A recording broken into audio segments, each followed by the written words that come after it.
Aunty, এই লাল টপটার দাম কত? এক্সকিউজ মি, আমাকে কোন অ্যাঙ্গেলে দেখে আপনার আন্টি মনে হচ্ছে? ও সরি। আচ্ছা আপু বলুন তো এই টপটার দাম কত? জানি না। যারা ওর কথা শুনেছো? ওর কথা শুনে মনে হচ্ছে ও এলাকার কোনো মন্ত্রী মিনিস্টার। আমার মনে হচ্ছে তোমাদের মাথা খারাপ হয়ে গেছে। কি সব উল্টোপাল্টা কথা বলছো? এক মিনিট। এই স্টুপিড মহিলা, তোর কি আদব কায়দা বলতে কিছু নেই? হ্যাঁ, একজন কাস্টমারের সাথে কিভাবে কথা বলতে হয় সেটা তুই জানিস না? তুমি এটা কি করলে? তোমার এত বড় সাহস, তুমি আমার গায়ে হাত তুলেছো?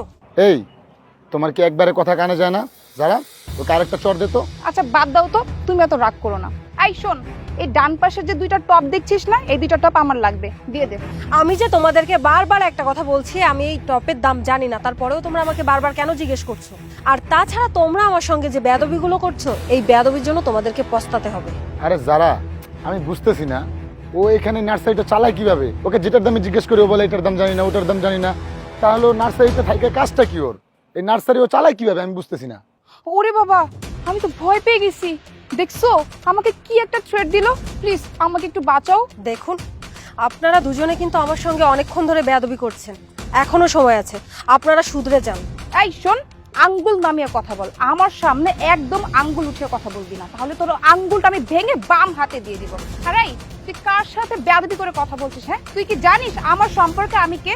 তুই যদি জানতি আমার সম্পর্কে, তাহলে তুই কখনো আমার সাথে এই অ্যাঙ্গেলে কথা বলবি না। যাই হোক, তোর সাথে কথা বলে আমি আর সময় নষ্ট করতে চাচ্ছি না। এই চলো, এই দুইটা ফুলের টপ নিয়ে আমরা হাঁটা চলি। এই দাঁড়াও, এখানকার কোনো কিছুতে তোমরা হাত দিবে না। আমি বারবার বলছি যে এই নার্সারিটা আমার না, এই সব কিছুর দাম আমি জানি না, কিন্তু তারপরেও বারবার তোমরা আমাকে জিজ্ঞেস করছো আর এই জিনিসগুলোতে হাত দেওয়ার চেষ্টা করছো। শোনো, তোমরা বেয়াদবি বন্ধ করো, এখনো সময় আছে। আর এখানকার কোনো জিনিসে আমি তোমাদেরকে ধরতে দিব না। আচ্ছা, এই নার্সারিটা যদি তোর না হয়, তাহলে তুই এখানে দাঁড়িয়ে কি করছিস শুনি? কি ঘন্টা বাজাচ্ছিস নাকি? Excuse me, mind your language. এই হ্যালো, একদম ইংলিশ মারাবি না। তোকে তো দেখে মনে হচ্ছে তুই ইংলিশ বলতেই পারিস না। আর আমি যদি একবার ইংলিশ বলা শুরু করি না, তাহলে কিন্তু তোর এই থোতা মুখটা না বোতা হয়ে যাবে।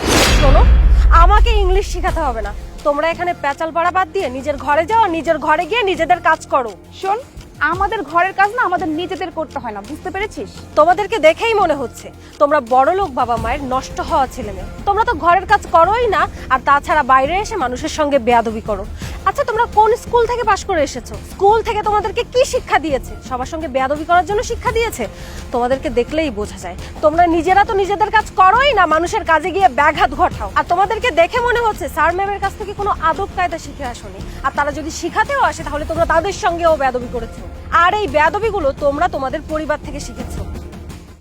How dare you! তোর এত বড় সাহস, তুই আমার ফ্যামিলি নিয়ে কথা বলেছিস? হ্যাঁ, আরেকবার যদি তুই আমার ফ্যামিলি নিয়ে কথা বলিস না, তাহলে তোর মুখ আমি ভেঙে দিব।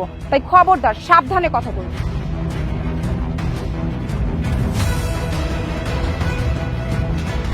এই, তুই কাকে ফোন দিতে চাচ্ছিস? হ্যাঁ, কাউকে ফোন দিয়ে কোনো লাভ হবে না, বুঝতে পেরেছিস? এই দেখি দেখি ও কি মোবাইল ইউজ করে। দেখে তো মনে হচ্ছে একদম কম দামি মোবাইল। আমার হাতে ফোনটা দেখেছিস? আইফোন, এটার দাম 1,00,000 টাকা। জীবনেও তো এত দামি ফোন কখনো হাতেই নিস। দেখুন, আপনারা কিন্তু আমার সঙ্গে মাত্রা অতিরিক্ত বেয়াদবি করছেন। আপনারা যদি আমার সঙ্গে আর একবারও বেয়াদবি করেন, তাহলে আপনাদের সঙ্গে যে আমি কি করব সেটা আপনারা কল্পনাও করতে পারছেন না। এই, বেয়াদবি কি আমি শুরু করেছি? হ্যাঁ, বেয়াদবি শুরু করেছিস তুই। আমরা দুইজন যখন প্রথমে এসে ফুলের টপের দাম জিজ্ঞাসা করেছি, তখন যদি তুই ফুলের টপটার দাম বলে দিতি, তাহলে এতক্ষণে আমরা এই টপের দাম দিয়ে ফুলের টপ দুইটা নিয়ে বাড়িতে চলে যেতে পারতাম। তা না করে তুই কি করেছিস? আমাদের সাথে তর্ক করেছিস। এই, তুই কি জানিস আমরা কোন ফ্যামিলি থেকে বিলং করি? হ্যাঁ, আমাদের কত কত টাকা আছে, বাড়ি আছে, গাড়ি আছে। ছাড় তো, তুই ধারের কাছেও কখনো যেতে পারবি না। তুই জানিস আমার হাজবেন্ডকে? আমার হাজবেন্ড হচ্ছে একটা ওসি। আর আমার হাজবেন্ডের কত পাওয়ার আছে, আমার হাজবেন্ড কত বড় লোক। ওর জায়গা জমি বাড়ি গাড়ির কোনো কিছুর অভাব নেই, আর আমি ওর পাওয়ারেই চলি। সো আমি চাইলে না তোর মতো এরকম একটা মেয়েকে না, তো 14 গোষ্ঠীকে 10 বার কিনতে পারি, বিক্রিও করতে পারি। তাই কথা বলার সময় না সাবধানে ভেবেচিন্তে কথা বল। ও আচ্ছা, তাহলে তোমার হাজবেন্ড এই এলাকার ওসি? তোমার হাজবেন্ডের নাম কি? এই, আমি তোকে আমার হাজবেন্ডের নাম কেন বলতে যাব? তোকে তো দেখেই মনে হচ্ছে তুই একটা খারাপ মেয়ে। আর আমি যদি আমার হাজবেন্ডের নাম ভুলবশত তোকে বলে ফেলি, তাহলে না জানি তুই কোন উল্টাপাল্টা কেস আমার স্বামীকে জড়িয়ে ফেলবি। হাই, আমি তো বোকা। এই মেয়ে তো এমনিতেই শাড়ি পরে দাঁড়িয়ে আছে, ও আবার আমার হাজবেন্ডকে কি ফাঁসাবে? খবরদার, তোমরা কিন্তু আমার সঙ্গে এবার অনেক বেশি করে ফেলছো। আমি আবারও বলছি, আমার সঙ্গে বেয়াদবি করা তোমরা বন্ধ করো, আর আমার মোবাইলটা আমাকে ফেরত দাও। এই, আমি তোকে বলেছি না আমি একজন পুলিশের বউ, মুখ সামলে কথা বলবি, নয়তো আমি তোর অবস্থা খারাপ করে দিব। পুলিশের বউ হয়েছে বলে যা খুশি তাই করবে? অনেকক্ষণ ধরে আমার সঙ্গে বেয়াদবি করে যাচ্ছ। হ্যাঁ, বেয়াদবি করছি, আরো করব, কিন্তু তুই আমাকে সম্মান দিয়ে কথা বলবি।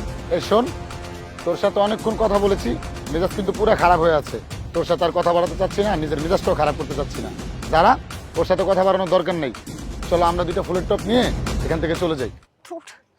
এই নার্সারির লোকটা কোথায় গেল আমাকে এখানে রেখে? কিরে, তুই আবার কাকে ডাকছিস? তোর মতো কি আবার আসবে নাকি আমাদের এন্টারটেইন করতে? যাই হোক সাদাত, ওর ফোনটা রাখা না আমার কোনো ইন্টারেস্ট নাই, সো তুমি ওর ফোনটাকে দিয়ে দাও। হ্যাঁ ঠিক বলেছিস।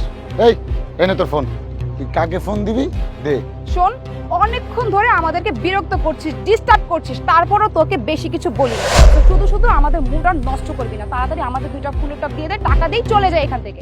শুনুন, আমি আপনাকে আগেও বলেছি আর এখনো বলছি, এই নার্সারিটা আমার না, আর এখানকার কোনো কিছুর দামও আমি জানি না। আপনি শুধু শুধু এখানে সময় নষ্ট করছেন আর আমারও সময় নষ্ট করছেন। আপনি এখান থেকে যান আর আমাকে আমার কাজ করতে দিন। আপনি সেই প্রথম থেকে আমার সঙ্গে অনেক বেশি বেয়াদবি করে ফেলেছেন, কিন্তু তারপরেও আমি চুপচাপ আছি কখন আপনারা এখান থেকে চলে যাবেন সেই আশায়। কিন্তু আপনারা তো এখান থেকে যাচ্ছেনই না, পরপর আমার সঙ্গে বেয়াদবি করে যাচ্ছেন। আর এটা কিন্তু আপনারা একদম ঠিক করছেন না। আপনারা আমার সঙ্গে যে বেয়াদবিটা করেছেন এর জন্য আপনাদের পস্তাতে হবে, আর এই ভুলের মাসুলও আপনাদের দিতে হবে।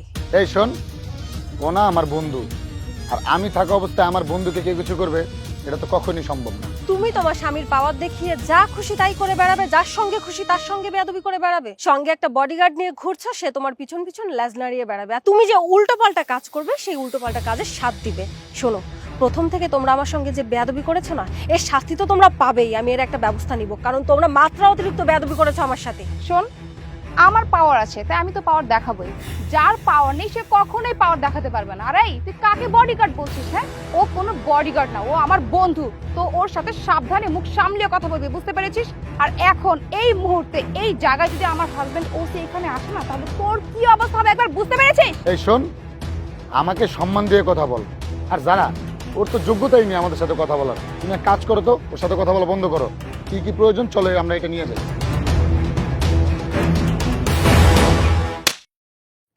তোমাকে আমি কতক্ষণ ধরে বলছি তুমি এখানকার কোনো কিছুতে হাত দিবে না, কিন্তু তারপরেও তুমি আবার কোনো কথা শুনছো না।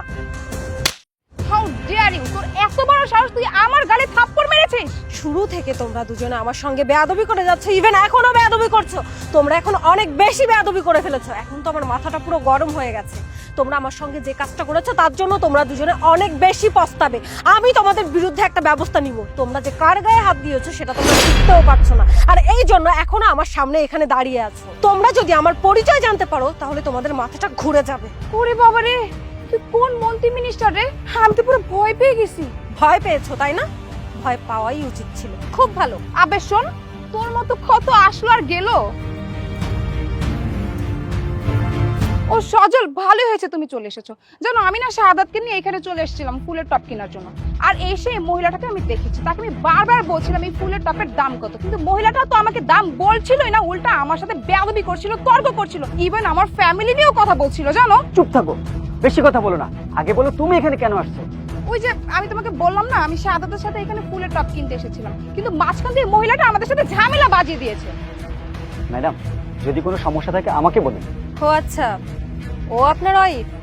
আপনার ওয়াইফের সঙ্গে পরিচয় হয়ে আমার খুব ভালো লেগেছে। এই কি হয়েছে রে? আমাদের ব্যাপারে কি কথা বলছিস? হ্যাঁ, আমি ওর যেই হই না কেন তাতে তোর কি? তোমাকে না বলেছি চুপ করে দাঁড়িয়ে থাকতে? তুমি চুপ করে দাঁড়িয়ে থাকো। তুমি জানো সে কে? সে যেই হোক, তার পরিচয় জানার আমার কোনো ইন্টারেস্ট নেই। হ্যাঁ, তুমি তো বুঝতে পারতেছো না যে তুমি কি করছো। ম্যাডাম, ওর তরফ থেকে আমি আপনার কাছে মাপ চাচ্ছি। মাপ চাচ্ছেন কেন? আগে আপনি আমাকে একটা কথা বলুন তো। আমি আজকে আপনার ওয়াইফের কাছ থেকে জানতে পারলাম আপনার নাকি অনেক জায়গা জমি আছে, অনেক ধন সম্পত্তি আছে, গাড়ি বাড়ি আছে। আপনি এত তাড়াতাড়ি আপনার গাড়ি বাড়ি ধন সম্পদ কিভাবে গোছালেন? আমার জানা মতে আপনি এই পোস্টে সামান্য কিছুদিন হলো জয়েন করেছেন, আর এত অল্প সময়ের মধ্যে আপনি এই জিনিসগুলো কিভাবে গোছালেন? কি ভাবছেন আমি কোত্থেকে জানতে পেরেছি? আমি আপনার ওয়াইফের কাছ থেকে জানতে পেরেছি। আর আপনার এই পাওয়ারের অপব্যবহার করে আপনার ওয়াইফও বাইরে সবার সঙ্গে বেয়াদবি করে বেড়াচ্ছে। আপনি বলেছিলেন না আমাকে আপনার ওয়াইফের সঙ্গে আমাকে পরিচয় করিয়ে দিবেন, আপনার বাসায় আমাকে ইনভাইট করবেন। আমি না আপনার বাসায় না গিয়ে খুবই ভালো কাজ করেছি, কারণ আমি আগে জানতাম না যে আপনার ওয়াইফ এত নিচু মন মানসিকতার একজন মানুষ। আমি যদি আগে জানতাম তাহলে কখনোই আমি আপনার প্রস্তাবে রাজি হতাম না। যাই হোক, না গিয়ে আপনার ওয়াইফের সঙ্গে রাস্তায় দেখা হয়ে একটা ভালো কাজই হলো। আমি এখন জেনে গেলাম যে আপনার ওয়াইফ ঠিক কতটা নিচু মন মানসিকতার মানুষ। Sorry madam. আরে সজল, তুমি বারবার কেন আমাকে সরি সরি বলছো? আমি না কিছুই বুঝতে পারছি না। আমাকে বলো তো উনি কে? উনি এলাকার ম্যাজিস্ট্রেট। কি? উনি এই এলাকার ম্যাজিস্ট্রেট? হ্যাঁ, আপনি হয়তো আমাকে শাড়ি পরা অবস্থায় দেখে বুঝতেই পারছেন যে আমি গ্রাম থেকে এসেছি। হ্যাঁ, আমি গ্রাম থেকে এসেছি। আমি খুবই সাধারণ একটা মেয়ে, খুবই সাধারণ ফ্যামিলির একটা মেয়ে। গ্রাম থেকে শহরে এসে পড়াশোনা শেষ করে এখন আমি ম্যাজিস্ট্রেট হয়েছি। আর আপনি তো বড়লোক বাবা মায়ের অভদ্র সন্তান। আপনারা তো ভদ্রতা শেখেননি। আপনি তো আপনার মা বাবার কাছ থেকে টাকা নেন আর ইচ্ছা মতো খরচ করেন। বাইরের মানুষদের যে এক একটা পজিশন ক্রিয়েট করতে ঠিক কতটা কষ্ট হয় সেই সম্পর্কে আপনার কোনো ধারণা নেই। সেই সম্পর্কে ধারণা আমার আছে। কেন জানেন? আমি গরিব ঘরের মেয়ে আর অনেক কষ্ট করে পড়াশোনা করে আজকে এই পজিশনটা ক্রিয়েট করেছি। আর কি জানি বললেন? ইংলিশ। আপনারা সবসময় ইংলিশে কথা বলে আমাদের বাংলা ভাষাকে অপমান করেন। আপনি কি জানেন এই বাংলা ভাষার জন্য কত মানুষ জীবন দিয়েছে? এই বাংলা ভাষার জন্য কত মানুষ যুদ্ধ করেছে শুধুমাত্র আমাদের ভাষাটাকে ধরে রাখার জন্য। আর আপনারা কথায় কথায় এই বাংলা ভাষাকে অপমান করেন। আর আপনি তো আপনার হাজবেন্ডের পজিশন নিয়ে অনেক দেমাগ দেখান। তার পজিশন নিয়ে দেমাগ দেখিয়ে যে কোনো মানুষের সঙ্গে খারাপ ব্যবহার করেন। আমি কিন্তু চাইলেই নিমিষের মধ্যে আপনার হাজবেন্ডের কাছ থেকে তার জবটা ছিনিয়ে নিতে পারি। আর আসলে কি জানেন তো, আমার নেওয়া উচিত। কারণ আপনি আমার সঙ্গে যে বাজে ব্যবহার করেছেন তার শাস্তি হওয়া দরকার। আপনি সেই প্রথম থেকে আমার সঙ্গে খারাপ ব্যবহার করেই আসছেন। আর আজকে আপনি কি করলেন? একজন অন ডিউটি ম্যাজিস্ট্রেটের গায়ে হাত তুললেন। আর এটার শাস্তি যে কি হতে পারে সেটা আপনার কল্পনার বাইরে। প্লিজ ম্যাম, প্লিজ আপনি আমাকে ক্ষমা করে দিন ম্যাম। আমি জানতাম না যে আপনি একজন ম্যাজিস্ট্রেট। আর আমি যদি জানতাম তাহলে আমি কখনোই আপনার সাথে এরকম অন্যায় কাজ করতাম না। প্লিজ আপনি আমাকে মাফ করে দিন। এখন যদি চাকরিটা চলে যায় তাহলে আমাদের রাস্তায় বসতে হবে। তখন তুমি বুঝবা তুমি কি উল্টাপাল্টা কাজ করছো। Sorry ma'am, sorry. প্লিজ, যা ভুল করার আমি করেছি। আপনার সাথে বেয়াদবি অন্যায় সব আমি করেছি। তো আপনার যত শাস্তি দেওয়ার সব আপনি আমাকে দেন। প্লিজ রিকোয়েস্ট করছি, আপনি আমার হাজবেন্ডকে কোনো শাস্তি দিবেন না। প্লিজ ম্যাম, আমি আপনার কাছে হাত জোর করে ক্ষমা চাইছি। আপনি আমাকে মাফ করে দিন। দেখো যারা, এখনো সময় আছে, ম্যাডামের পায়ে ধরে মাপ চাও। কোনো দরকার নেই। আর আপনি একদম আমার পায়ে ধরে মাপ চাইবেন না। এতক্ষণ যাবত আমাকে খুব অপমান করছিলেন, আর যখনই শুনতে পেলেন যে আমি একজন ম্যাজিস্ট্রেট তখনই আপনি আমার পায়ে ধরে মাপ চাওয়ার জন্য রাজি হয়ে গেলেন।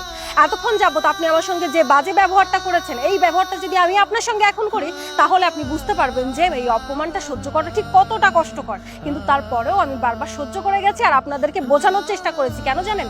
কারণ আমি ভদ্র ঘরের মেয়ে, ভদ্র ফ্যামিলির বউ। কিন্তু আপনারা তো বোঝেনই না যে মান সম্মানটা আসলে কি। শুনুন, এখন আমি আপনাকে এখানে দাঁড় করিয়ে সমানে অপমান করে যাব, তখন আপনি বুঝতে পারবেন যে আমি এতক্ষণ যাবত কি সহ্য করেছি। আর এই যে সজল, আপনাকে আমি একটা কথা বলে রাখি, আপনার ওয়াইফ আপনার এই পাওয়ারের অপব্যবহার করে যেসব ব্যবহার মানুষের সঙ্গে করে বেড়ায়, এটা যদি কন্টিনিউয়াসলি চলতে থাকে না তাহলে আপনার চাকরি দুদিনও টিকবে না। তাই এখনো বলছি, আপনারা সবাই ভালো হয়ে যান। আমি তো তাও আপনার চাকরিটা এখন কেড়ে নিচ্ছি না, কারণ এটা আমার সঙ্গে এই প্রথমবার হয়েছে। আমি প্রথমবারের মতো আপনাদেরকে মাফ করে দিচ্ছি। কিন্তু আমার জায়গায় যদি অন্য কোনো ম্যাজিস্ট্রেট হতো তাহলে এতক্ষণ আপনার চাকরিটা শেষ হয়ে যেত। আর তুমি যারা, আজকে আমার অনেক বড় ক্ষতি করে ফেলেছো। তোমার বিষয়টা বাসায় গিয়ে দেখছি। মিস্টার সজল, গাড়ি বের করুন। চলুন ম্যাডাম।